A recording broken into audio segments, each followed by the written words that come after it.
The National Desk, America's News Now.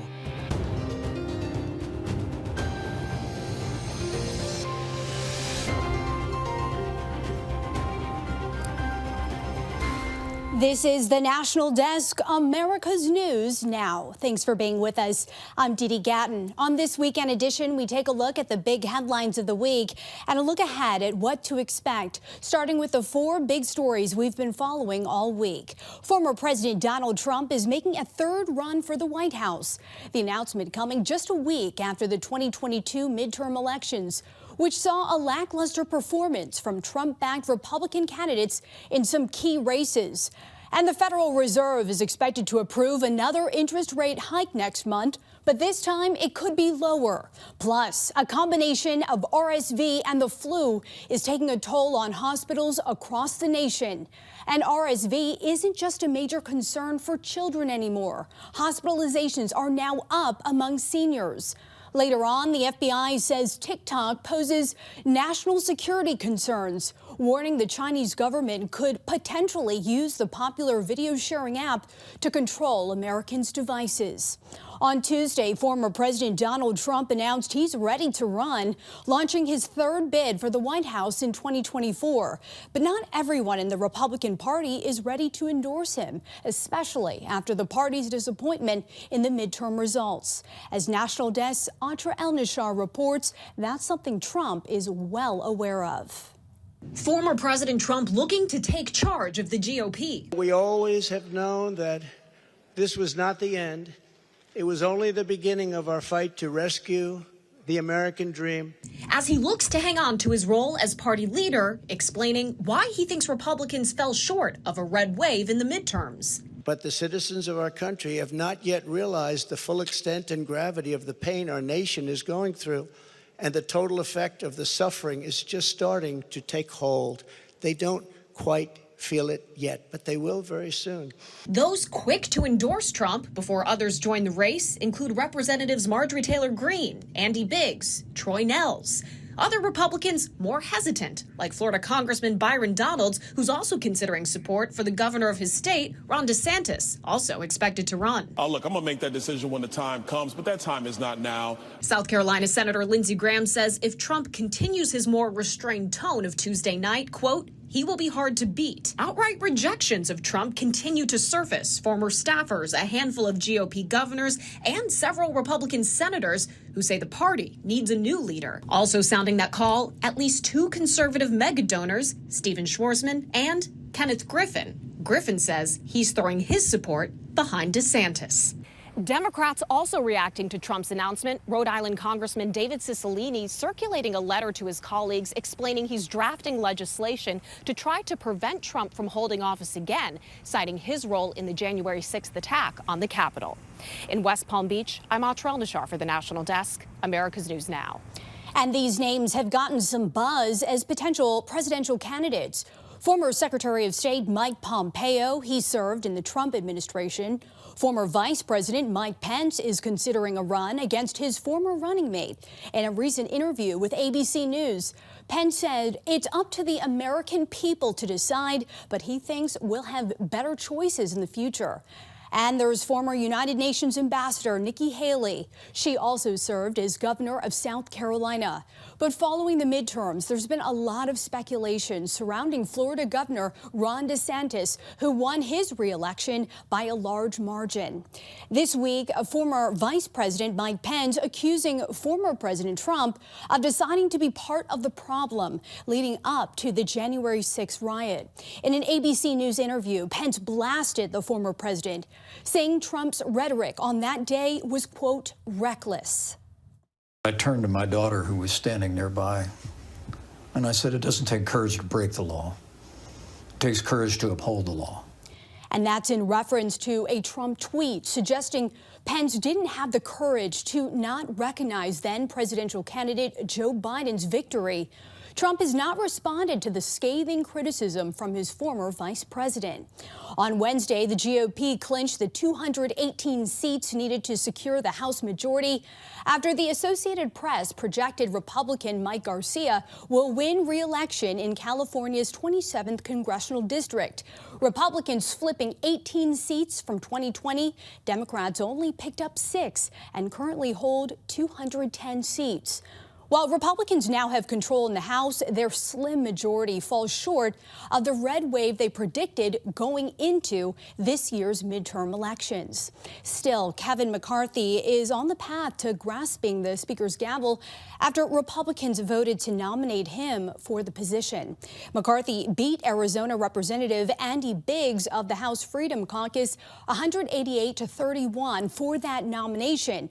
But he needs 218 votes to secure the speakership in January. McCarthy is confident he can drum up support by then, saying Republicans will work together and get there.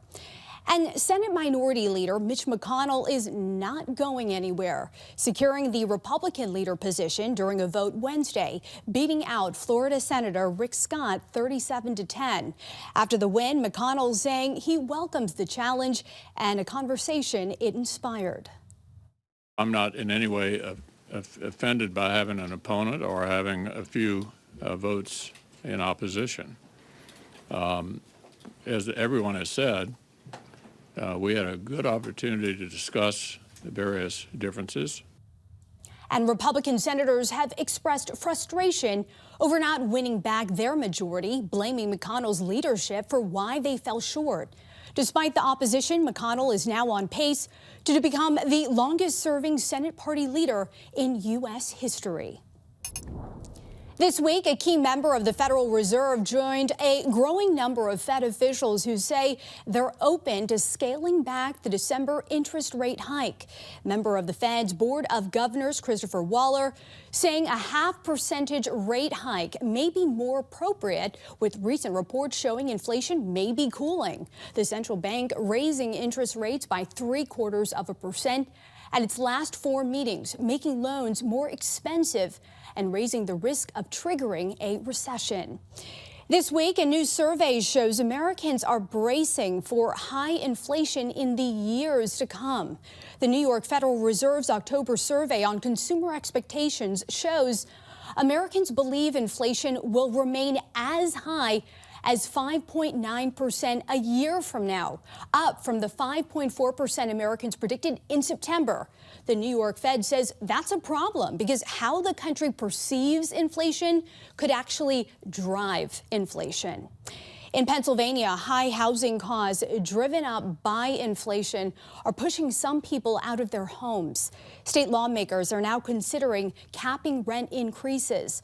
Pennsylvania doesn't currently have rent stabilization or rent control laws on the books. That means landlords can set and increase prices at will with proper notice.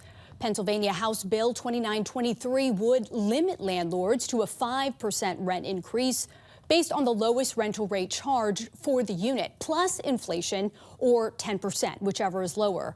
Supporters say it's desperately needed.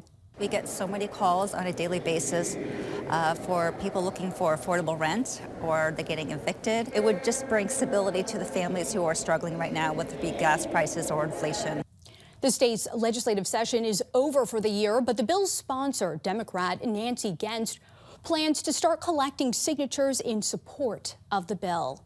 A shortage of diesel and heating oil, experts say, is in part sparked by rising tensions overseas, is causing sticker shock over sky-high energy bills. It's created a perfect storm for anxiety that's causing some to reevaluate their budget.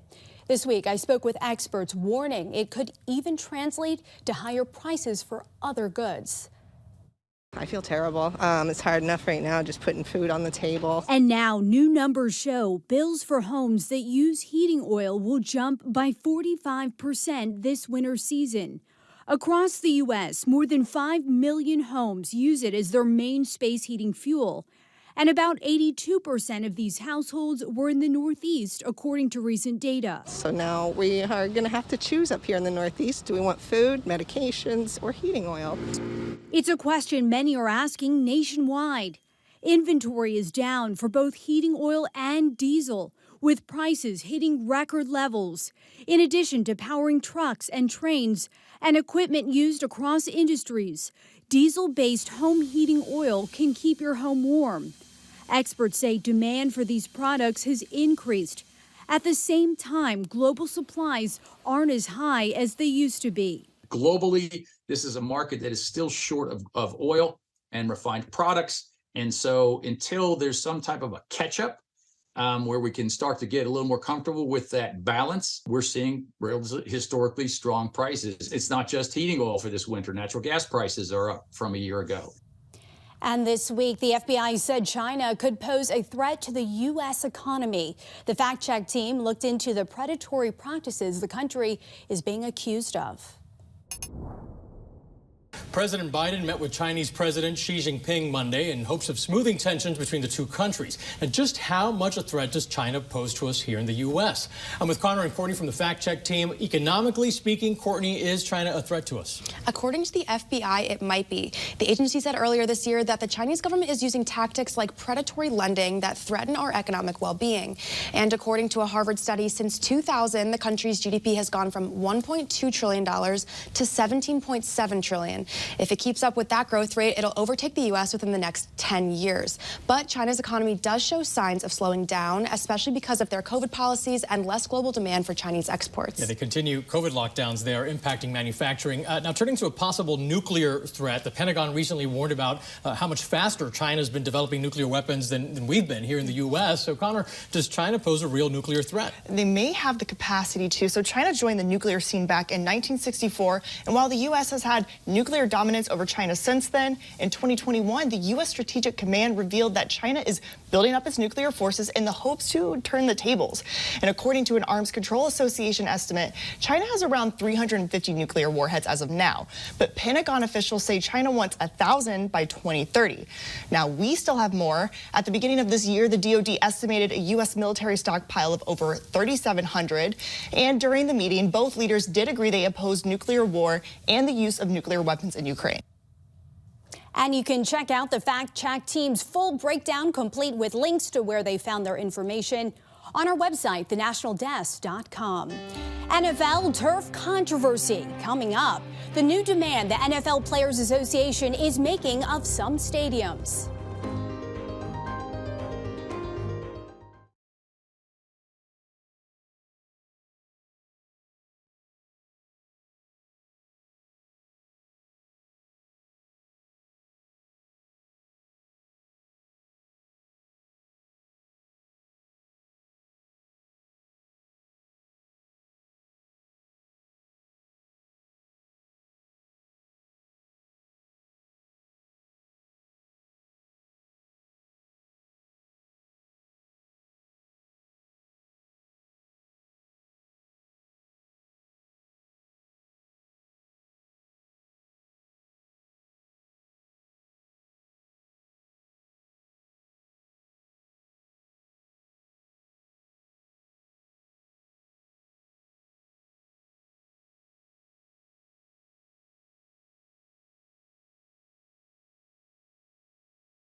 The National Desk team of reporters is bringing you the headlines from coast to coast. We're taking the pulse of America. Tonight, we start in Ohio, where Cincinnati's Paycor Stadium is one of 6 singled out by the NFL Players Association, claiming its turf is dangerous. The Players Association letter calls for the immediate removal of slit film synthetic surfaces from all game venues and practice facilities. There are 3 types of synthetic grass: slit film, which has slits in the blades, monofilament, which has solid blades, and a combination of the two. The letter goes on to say joint research by the NFL and the Players Association shows higher in-game injury rates with the slit film turf. The players have lit up Twitter with their thoughts under the hashtag #SaferFields, including former Bengals CJ Uzomah, who mirrors many players' thoughts that all synthetic fields should be replaced with real grass. But the NFL is answering the letter, disputing the joint research, saying there was no difference between the number of injuries on synthetic surfaces versus grass. And while slit film surfaces have 2 to 3 more injuries per year, most of them are ankle sprains. Zach Taylor was asked about the Bengals playing surface at a press conference about 3 weeks ago. We got a great turf field, and we play well on it. And, you'd have to ask our players how they feel about playing on it, but it serves us really well. Hamilton County paid for the last turf replacement in 2018 at a cost of $320,000, with input regarding the type of turf from the Bengals. Industry standard is to replace artificial turf every 8 to 10 years. If the NFL forces the issue prior to that, it's unclear who will pay for it.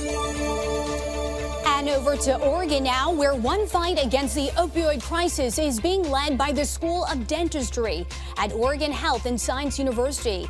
Dental students are being taught to properly manage pain in patients with a history of substance abuse. The new training program covering alternatives to opioids, how to identify substance use disorders in patients, and helping patients understand what level of pain to expect. The questions you get most often from a patient are, how much am I going to be in pain? What is my pain level going to be? Research by the National Institutes of Health shows in 2010, dentists were the 3rd most frequent prescribers of opioids. In Texas, not everyone is happy about the I-35 expansion. TxDOT recently broke ground on the major road project, which will add 2 high-occupancy non-toll lanes in each direction of traffic. Officials say the expansion will make traveling on I-35 faster and safer. These lanes will offer a less congested and more reliable route for those who carpool, ride transit, and also for emergency vehicles. But a grassroots movement called Rethink 35 isn't on board. The group's website claims the expansion would demolish more than 120 homes and businesses and increases road noise, pollution, and carbon emissions. The group also says it would only make congestion worse by encouraging more drivers. Straight ahead, a disagreement over the root causes of crime and who's responsible for the lack of progress fixing the issue.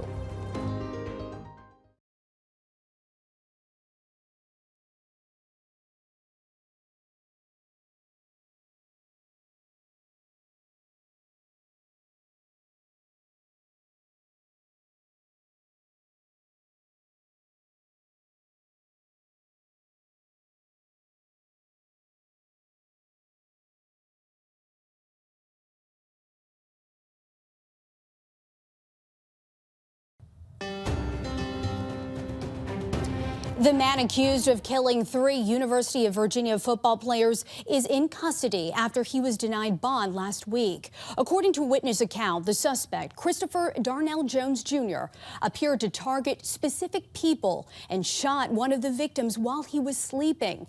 It was also revealed that back in 2021, Jones was convicted on reckless driving, hit and run, and concealed weapons charges, but received a suspended sentence on all 3. In the wake of the tragedy, the university announced it has canceled its Saturday home football game against Coastal Carolina and has not determined if the team will play their final regular season game at Virginia Tech on November 26th. As major cities coast to coast struggle with violent crime, could a crisis in the classroom be contributing to the problem? The National Desk, Kayla Gaskins, looks into the potential crime connection. Concerning crime rates, still very much a part of everyday life in America's big cities. In Chicago, violent crime is up 40% year over year. Labor Secretary Marty Walsh visiting the city Monday, saying these headlines miss the point.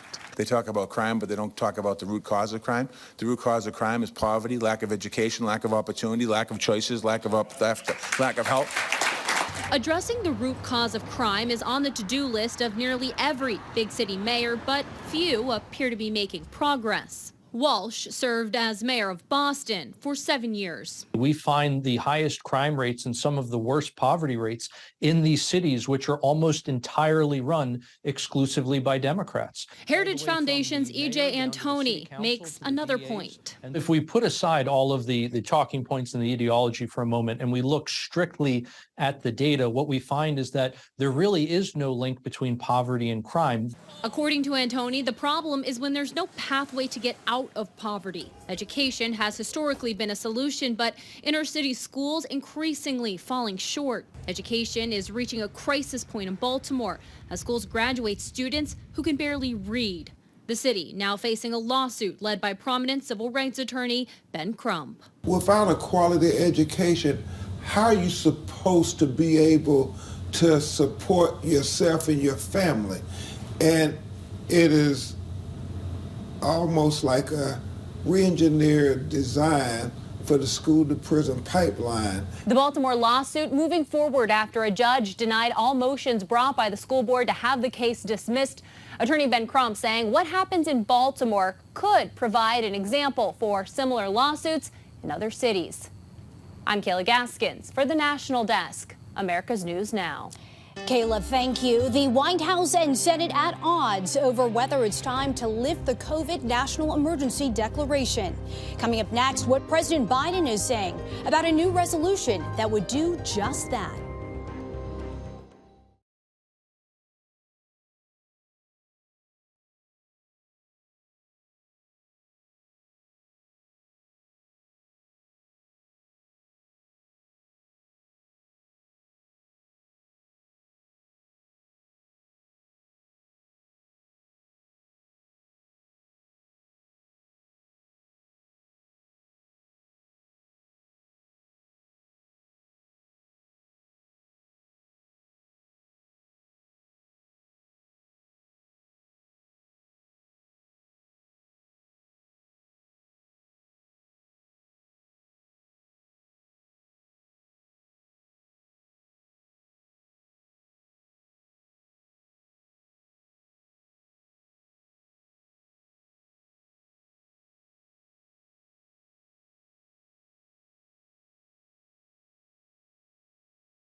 Taking a look at the top trending stories on our website right now. Ticketmaster canceled Taylor Swift ticket sales for Friday after setting an all-time record for single-day concert ticket sales Tuesday. Ticketmaster made the decision due to extraordinarily high demand and insufficient remaining ticket inventory. Jay Leno is expected to make a full recovery from burns to his face and hands. The former Tonight Show host working underneath a car in his garage last weekend when he was burned by a gasoline fire. Those stories and more available right now at thenationaldesk.com. Looking ahead to stories making headlines this week, a hearing will be held next Tuesday in the infamous Delphi, Indiana double murder case. It's still to be determined if sealed court records about the arrest and charging of 50-year-old Richard Allen will stay closed to the public. Next Wednesday, the first hearing will be held for a former Texas police officer accused of shooting an unarmed teen in a McDonald's parking lot on suspicion he was in a stolen car. And AAA reports more than 54 million people are expected to travel this holiday season, up slightly from last year. Travel over Thanksgiving is expected to reach nearly as high as pre-pandemic numbers. A federal judge has temporarily blocked part of Florida's controversial Stop Woke Act. The National Desk's Lulu Ortiz details the ruling and has new reaction from students. A federal judge ordered Florida to stop enforcing the Freedom Individual Law at public colleges and universities. Now, this law, also known as the Stop Woke Act, has come under fire, including a lawsuit filed by a civil rights group on behalf of a Florida student and professor. Now, we spoke with Florida Atlantic University students here following that announcement, and they had a lot to say about it. It's a law that restricts what faculty and students can discuss in higher education. So, we're not talking about K through 12 education, but the law here tries to tell students and faculty, who are by and large adults, what they can and can't discuss in a college classroom. And that's the last place that you want censorship. Attorney Adam Steinbaugh challenged the so-called Stop Woke Act in a lawsuit on behalf of the university's South Florida student and professor this fall, arguing that the law illegally stops open discussion about racial history or sexual orientation in college classrooms. And today, a federal judge agreed, temporarily blocking that portion of the state's law recently approved by lawmakers fighting back against critical race theory, saying it violates First Amendment rights. Florida Atlantic University students in Boca Raton agree that professors have a right to share their opinions, as well as students. It's important to have these conversations, especially with young adults. We're finding ourselves in the world. We're finding out who we are. I identify as non-binary, I don't have the support at home. We're here to learn, and if you start to stop these learning, conversations, then how are you going to? Supporters of the law say professors can enjoy academic freedom as long as they express viewpoints approved by the state. The federal judge wrote in his ruling, this is positively dystopian. With things like racism and things like that, it's important to be educated, because when you're uneducated, you end up saying things or not knowing things. We get into harder topics and stuff. We should be able to have those conversations no matter how controversial they are. Now, the office of Governor Ron DeSantis has not responded to our calls or email requests for comment. In Boca Raton, Luli Ortiz, back to you. Luli, thank you. Coming up next on the National Desk, increasing cases of RSV and the flu. We're talking to a doctor about what kind of help hospitals need. And FBI Director Christopher Wray is concerned about TikTok and its operations in the U.S. Was former President Donald Trump right in trying to ban the app? What we found. You're watching the National Desk, America's News Now. You can catch us live weekdays from 6 a.m. to 11 a.m. and 10 p.m. to midnight Eastern Time. And anytime online at thenationaldesk.com. We'll be right back.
The National Desk, America's News Now.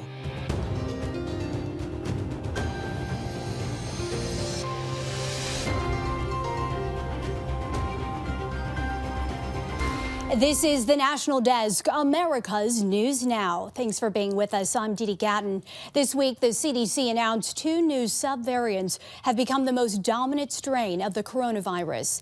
Data from the CDC shows BQ.1 and BQ.1.1 make up around 44% of new COVID-19 infections. They're overtaking BA.5, that's been the dominant variant since July. BQ.1.1, according to experts, appears to be the most antibody-evasive variant that we've seen to date. And a new study shows people who take Paxlovid may be more likely to get COVID-19 again. 14% tested positive again after a negative test and a full course of the treatment. About 19% saw symptoms return but did not always test positive.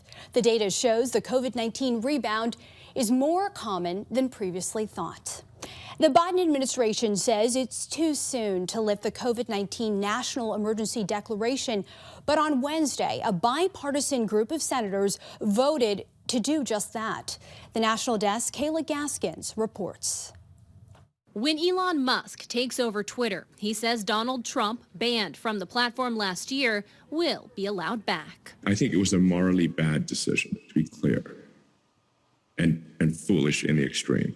The former president's account shut down for tweets he sent out during the riot at the U.S. Capitol, sparking major backlash on the right. This is Orwellian, dystopian kind of stuff, and it's happening right before our eyes. Tuesday, Jack Dorsey, in charge of Twitter when Trump was kicked off, defended the ban, tweeting, quote, "We faced an extraordinary and untenable circumstance." But he also now agrees with Musk, adding, quote, "I feel a ban is a failure of ours, ultimately to promote healthy conversation."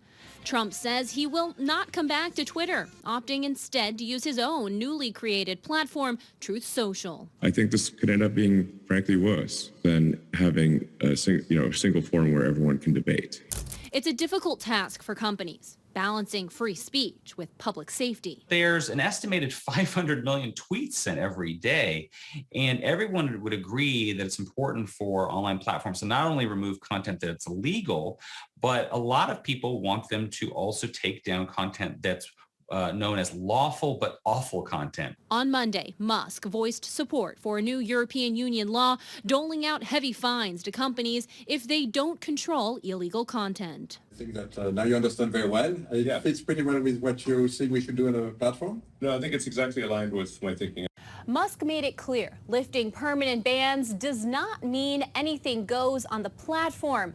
Musk says that if tweets are illegal or destructive, he's proposing taking the tweets down or possible timeouts for the users.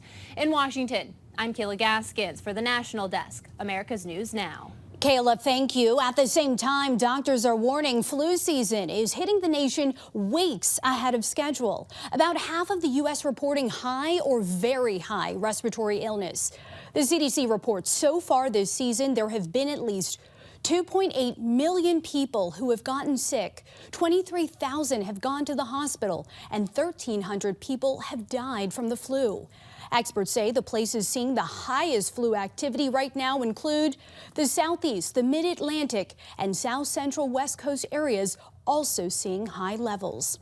Hospitals across the country, they are also warning they're being overwhelmed by RSV hospitalizations. Despite the early surge in cases this year, it's not uncommon to see many cases of RSV in children each year.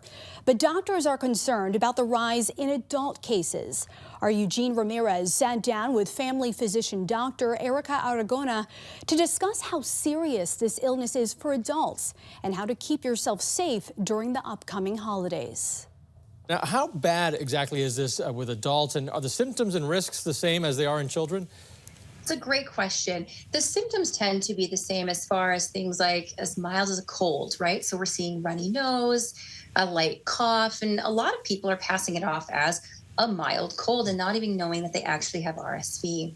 In little babies, it can be different where it presents, where it inflames their lung tissue and they have a hard time breathing. So that's where we really worry. But now that we're seeing it in adults, we're actually having adults have bronchospasms, or basically their asthma was great and suddenly it's getting a lot worse and they're developing lung conditions that could even risk them developing pneumonia. So we are seeing a lot more hospitalizations in adult patients now compared to what we really ever saw in the past. And it's really more in older adults, right? So you're talking about people maybe 70s, 80s that should be more concerned about this?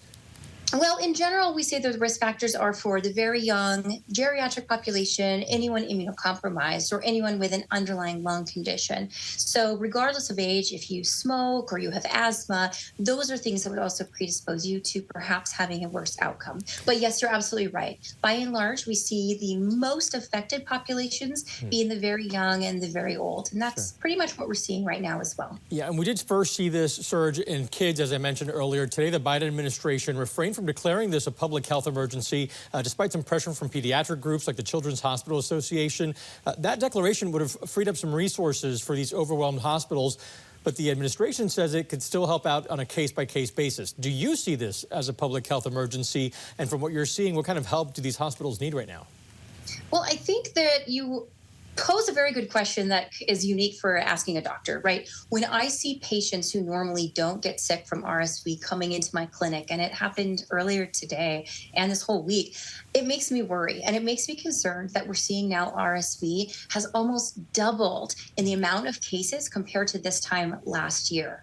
That is very concerning from a medical standpoint. But you also have to look at putting the public at ease versus creating hysteria. And we're very reluctant to ever declare something a true emergency until we know that it for certain is. That being said, with the holidays approaching, people gathering, I want people on high alert. I am telling my patients to practice the utmost care, right? We want those precautions in place, not just for RSV, but for the flu, and still with COVID, unfortunately, being around. So although we haven't seen it declared an emergency yet, we may be headed there. And in the meantime, instead of being alarmed, I think we just need to focus on taking care of ourselves and protecting ourselves and our family. Dr. Erica, thanks as always. We hope to see you again very soon. Thank you. Stay safe, stay healthy. All righty. New details now this week about Elon Musk's Twitter takeover. The Tesla CEO planning to find a new leader for the social media platform after taking the reins just 3 weeks ago. Musk told a judge he plans to reduce his time at Twitter, eventually finding somebody else to run the company. This just one day after saying in a now deleted tweet he plans to sleep at the headquarters until the company is fixed. This week, Musk also gave Twitter employees an ultimatum, sending an email that they had until 5 p.m. on Thursday to commit to extremely hardcore work or leave the company. He goes on to say only exceptional performance will constitute a passing grade. Anyone who does not respond will be let go and given 3 months severance pay. Meantime, Amazon began laying off 10,000 of its employees. The total will add up to about 3% of the company's corporate employees, the largest reduction in its history. They say they'll focus on a number of areas, from Amazon's devices organization to its retail and human resources divisions. The cuts are on top of a hiring freeze in the company's corporate workforce. And Amazon isn't the first tech company to announce layoffs recently. In fact, last week, Facebook parent company Meta said they're laying off 11,000 employees. Social media company TikTok is under intense scrutiny right now after the FBI director said his agency is, quote, extremely concerned about the app's usage in the U.S. The fact-check team took a deeper dive this week into possible security threats from using TikTok. TikTok is under the microscope as a potential national security threat. Despite the high-level concerns, there's been little research on TikTok here in the U.S. and even less on the Chinese version of that popular app. I'm with our fact-check team. Janae, give us the facts here. How do the two versions compare? Well, Eugene, we found an analysis from the University of Toronto comparing TikTok and the Chinese version Douyin. Now, both apps are developed by Chinese internet technology company ByteDance. The study found that neither of the apps show malicious behavior like malware does, but Douyin has features features that raise privacy and security concerns like censorship. And it collects more personal data than TikTok, such as identifying your device's location. There are also automatic updates, which allows Douyin to execute any code pushed by its servers. Okay, now earlier you ladies shared that the Chinese government has a stake in the business. Does it also interfere with the user experience at all? Well, there's a strong possibility it does. According to the study, the app may manipulate content to present it in a way that is favorable to the Chinese government. Okay, now FBI officials say there's a possibility the Chinese government could use TikTok to gain sensitive information about Americans using this app. Courtney, we've heard concerns like this before from others, too. That's right, and there's actually bipartisan opposition to the app. Even Democrat Senator Mark Warner of Virginia admits President Trump was actually right about TikTok. You might remember that Trump tried to ban the app during his presidency, and Warner is currently the chair of the Senate Intelligence Committee and serves with Republican Senator Marco Rubio. The two have worked together to investigate the app, and Rubio has actually been warning about it since 2019. Any word on plans from Congress as far as taking action on this TikTok issue? Rubio and Congressman Mike Gallagher plan to introduce legislation to ban TikTok and other social media companies that they say are, quote, effectively controlled by the CCP from operating in the United States. All right, we'll keep an eye on how that develops. Thank you both. And check out this breakdown, complete with links to where the fact-check team found their information on our website, thenationaldesk.com. A controversial music video shown in class. Straight ahead, a parent left frustrated. What they said the teacher failed to do before handing out the assignment. And reimagining the way houses are built. The big changes a new 3D printed home community wants to bring to the market.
This is the National Desk, America's News Now. Thanks for being with us. Our team of nearly 4,000 local journalists bringing you the headlines from coast to coast, from 3D homes being printed in Texas to a new home for a veteran in Alabama. We're taking the pulse of America, starting with a controversial video in a California classroom. Childish Gambino, aka Donald Glover's music video, This Is America, addresses issues of racism and gun violence and has graphic images of those topics. Joel French says his 11th grade son at Shasta High School was shown the video during class and given an assignment based on that video. His son did not think this was right. He was offended by the video and felt it was just inappropriate for school. French says he was frustrated by the lack of parental involvement on a sensitive subject. Didn't feel the need to send out a permission slip or inform parents and allow parents to review this video. Superintendent Jim Cloney says he supports the teacher's use of the video, but they failed when it came to informing parents. He says at the high school level, it's important to discuss the complex issues students will be soon facing as adults. French says he's worried about wording in new policies that could allow gratuitous violence, nudity, and profanity to be shown in future classes. We don't believe there's any place for that unless there is specific historical context.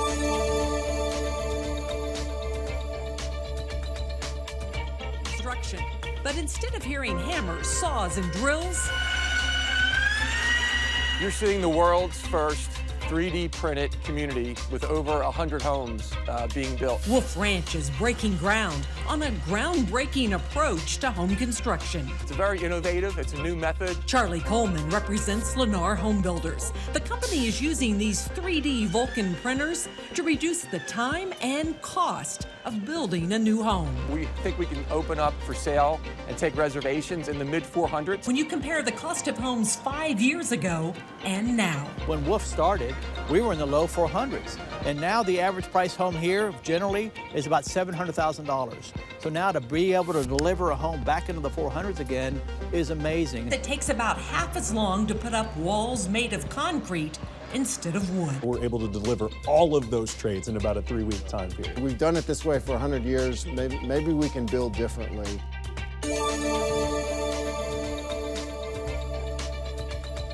man getting out of that red sedan served 20 years in both the Army and Navy, in Iraq on a Special Forces security team, as acting captain on the plane that carried President Bush during 9/11. And now John Stapleton and his fiancée have moved from California to Mobile, where they've been welcomed at the front steps of their new home, a home that was given to them free of charge.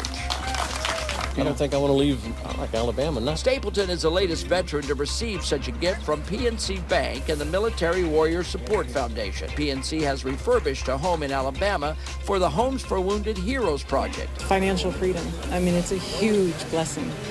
So much relief.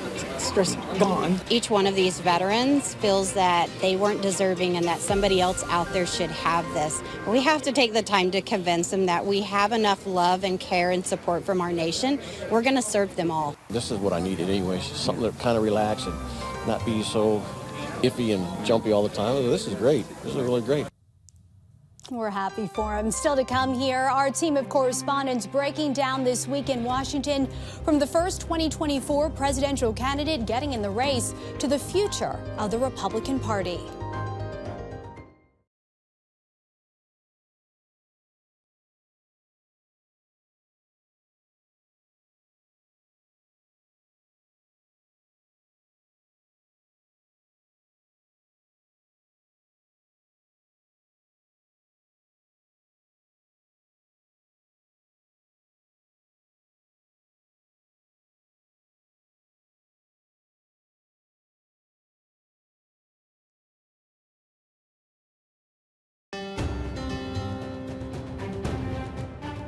Our Washington Bureau covers the nation's capital every day to report on the important issues facing the country and how they impact you. For some perspective, I'm joined by national correspondent Atra El-Nashar. She was in Florida this past week covering former President Donald Trump, who launched his third bid for the presidency. Atra, widespread reaction to Trump's announcement, including a lot of very negative reaction from conservatives. Yes, conservatives in an official capacity and mega donors that many Republican candidates, including Trump at one point, really relied on to help fund his campaign.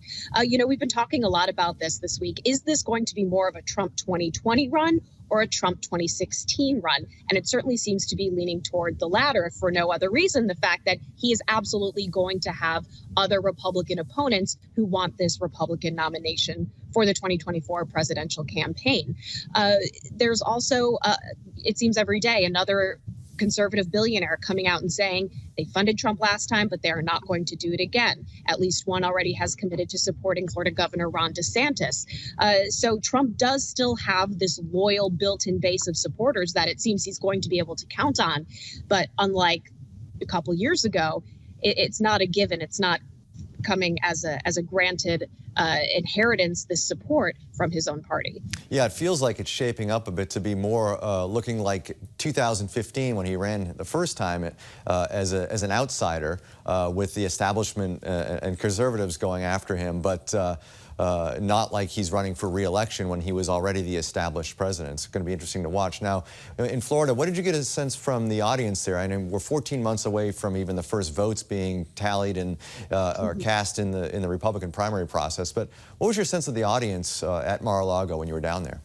Right. Well, I'm glad you pointed out just how early this launch is. We just finished the midterms. There's still a runoff to go and some votes still being counted. So comparatively, this is very early for him to start. But the setting of this campaign announcement was totally different than what we're used to from Donald Trump. This was in a very controlled setting at his Mar-a-Lago estate, very much in his comfort zone. It was invite only. And the folks who were there seemed to be many in his inner circle. Roger Stone, for instance, was in the room. Jason Miller, Madison Cawthorn, a Republican congressman. But the crowd there wasn't, there weren't the red Make America Great Again hats. There weren't signs. It was Mar-a-Lago, an extremely, extremely fancy place. And it wasn't really the crowd that he is typically used to. Some tried to leave partway through the speech. Secret Service wouldn't let them, as is protocol when a protectee is in the room. But it was much more subdued and disciplined than what we're used to seeing from Trump. Yeah, it's going to be interesting to watch, I think, over the next several months before anybody else gets in the race. How does he approach the campaign? Are we going to see him in Iowa and New Hampshire and South Carolina, the early states, talking to voters? It's going to be fascinating to watch. I don't know. I mean, for me, as somebody who's covered politics for a long time, I'm just sort of curious as to the response to Trump. I think people are looking at it through the prism of a general election and saying that, you know, in a general, he would not be as strong because he's lost already and he's got a history of losing the last few elections. But in the primaries, as you mentioned earlier, he does have a solid base of Republican voters that he's going to try to woo again, I think, in the coming months and into the Iowa and New Hampshire races in 2024. Audra Elnishar, thank you for joining us. Back to you, Dee Dee. Steve, thank you. Parents taking up the charge. Still ahead, the legal tool that may help them hold school districts accountable for the quality of education they provide.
Parents are turning up the pressure on public schools they believe are failing their children. Now, a new lawsuit could give them the tools to fight back. The National Desk's Angelo Brown reports the lawsuit moving forward in Baltimore could become a model for parents across the nation. The lawsuit in Baltimore could really happen anywhere because it started with parents suing Baltimore City Public Schools for misusing taxpayer dollars. A judge dealing Baltimore City schools a blow, ruling the lawsuit can move forward. The city and the school system may have to hand over evidence related to the use of taxpayer dollars. This lawsuit gaining national attention because of who is on the case. A civil rights lawyer some call America's Black Attorney General. Civil rights attorney Benjamin Crump, the go-to lawyer for many black families looking for justice like George Floyd. If the Mitchells don't get it, Crump now moving forward with a lawsuit taking on Baltimore City schools he believes is failing black and brown students. You want to believe when a young person graduates with their high school diploma that means they're not illiterate, but as many young people who have come before us in this lawsuit. That is simply not the case. Here's a lawsuit filed by Baltimore City parents alleging Baltimore City schools misuse tax dollars, shortchanging students already behind. Baltimore City schools tried to block this lawsuit, a judge denying that request. Hopefully, with this lawsuit, we can get it right. And that way, it can help make not just Baltimore better, but it can help make cities across America better. Our Sinclair reporters uncovering the breakdown in education coast to coast. Just days ago, our team in Rochester, New York, reporting over 40% of RCSD students in K-8 are 3 or more grade levels behind in reading and math. This translates not into percentages, this translates into actual babies, children, students. These are people in our community. Sinclair reporters in Charleston, South Carolina, uncovering in July 51% of students in grades K-8 in Charleston County schools are reading below grade level. Our team in Tulsa, Oklahoma, discovering only 16% of TPS students are proficient in math. And then there's Baltimore. Our Project Baltimore team finding hundreds of failing students, including a story going viral about a high school student passing only 3 classes in 4 years, yet ranking near the top half of his class with a 0.13 GPA. We talked to his mother. He didn't fail, the school failed him. The lawsuit against Baltimore City schools could just be the beginning, and that's what Ben Crump is banking on. If you don't get a quality education, oftentimes you find yourself a victim of the school-to-prison pipeline. A spokesperson for Baltimore City Schools issued a statement regarding this lawsuit, saying it remains steadfastly dedicated to providing a quality education to all students and will let this matter of law be decided in a court of law. I'm Angela Brown in Washington, D.C. Angela, thank you. And that'll do it for us on the weekend edition of the National Desk, America's News Now. Don't forget, you can catch us live from 6 a.m. to 9 a.m. and 10 p.m. to midnight Eastern Time. Just check your local listings. And you can also watch us online and catch up with the latest headlines on thenationaldesk.com. Thanks so much for watching. Have a great weekend.